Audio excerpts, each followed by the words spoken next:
Imagine this. After 20 years, 2 whole decades of hard work in the United States, Edward and Grace Morma were finally coming home. They'd built a good life in Minnesota, yeah, but the dream was always to retire back in Kenya. This was supposed to be the happy ending, a big celebration.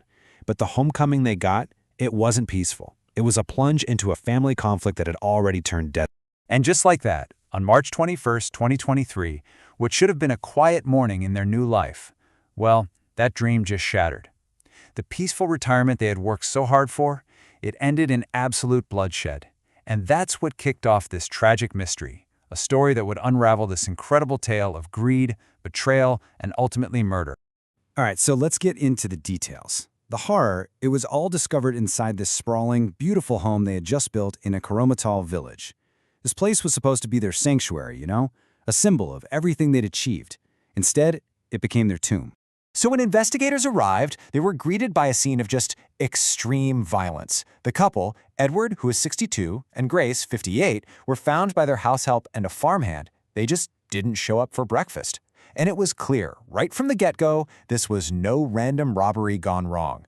No way. This was personal. This was a targeted attack.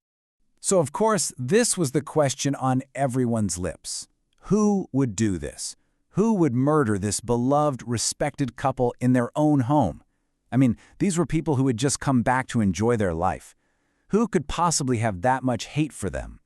Well, the answer, as it turns out, was hiding in plain sight, all tangled up in another family tragedy. See, to really understand why Edward and Grace were killed, we have to rewind the clock. We've got to go back 2 years, to the very mysterious death of their nephew. Because that is where the seeds of this whole conflict were planted. A conflict over money, over legacy, and over control. The man at the absolute center of all this was Professor Zachary Mazordi. He was the family's rising star, a brilliant academic, but his personal life, well, it was complicated. His death back in 2021 was never solved. He was found strangled and half-naked in this small single-room apartment. And what he left behind wasn't just grief. He left behind a multi-million-dollar estate, and with it, a war between the 2 women who both claimed to be his rightful widow. So on one side you had Gladys, the first wife. The family saw her as the legitimate heir, the rightful widow. And then, on the other side, there was Peris Onara, a younger second wife. Now, the family described her as ambitious, as controlling, and her relationship with Zachary had been, let's just say, turbulent. The big problem for her? No official marriage certificate. So her legal standing was shaky, and the family, including Edward and Grace, they sided firmly, 100% with Gladys. Now, for Edward and Grace, who were these respected elders in the family, they led the fight in court. To them, this was about honoring their nephew's memory. It was about making sure his legacy went to who they believed was his real family. But for Peris, this wasn't just about legacy. This was about her future, her children's future. She saw their actions as a direct attack, a declaration of war, a war she was absolutely determined not to lose. So as the court battles just dragged on, and it seemed like every single ruling went against her, Peris got desperate, really desperate. With her chances of inheriting that massive estate just slipping through her fingers, she turned away from legal battles and toward a solution that was far, far more sinister. Okay, so here's how the plot came together. First, the legal pressure just keeps mounting on Peris. She's losing. So what does she do? She turns to her brother, Dennis, a man with a criminal record, a man who'd already served prison time. His answer to her problem wasn't to find a better lawyer. No, it was violence. The plan was terrifyingly simple and vicious. Just eliminate the opposition. Remove Edward and Grace, the main obstacles standing in her way. And this is really key to understanding her mindset, right? In her mind, this wasn't just about greed. This was a fight for survival. She had kids to raise, a lifestyle she wanted to maintain. This wasn't just about getting rich. It was about reclaiming a future she felt was being stolen from her. And for that future, she was allegedly willing to have her own in-laws killed. And just like that, the whispers about property disputes turned into the chilling echoes of a murder plot. On the night of March 20th, 2023, that plot became a horrifying, bloody reality inside the very home that was supposed to be the Morma sanctuary. According to investigators, the attackers forced their way in, and they had one single clear mission: silence Edward and Grace, permanently, There was no negotiation.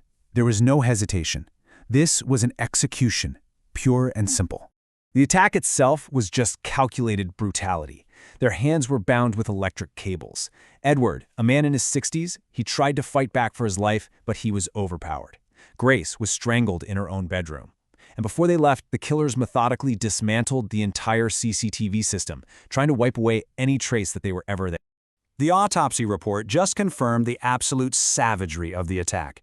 It showed two totally different methods of murder. Edward, he died from blunt force trauma to his head and multiple stab wounds, which tells you there was a violent struggle.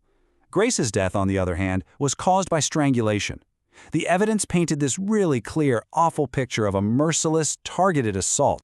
But here's the thing. The killers' attempts to cover their tracks, they weren't perfect.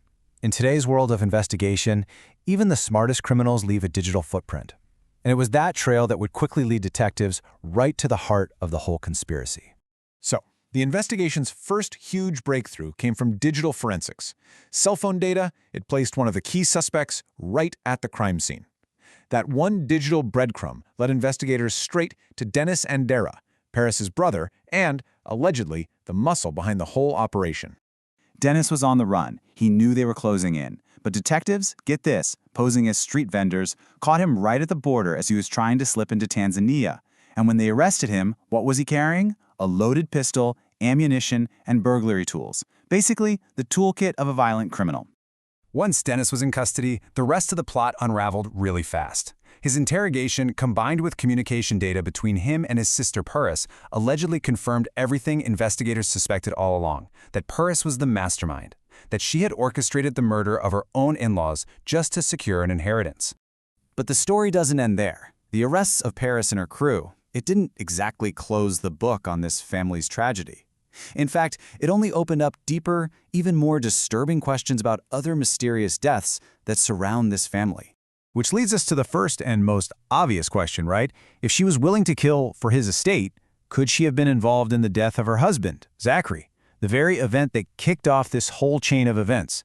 Remember, his strangulation was never, ever solved. And there's another ghost in this story, a young woman named Naomi, who was also romantically involved with Zachary.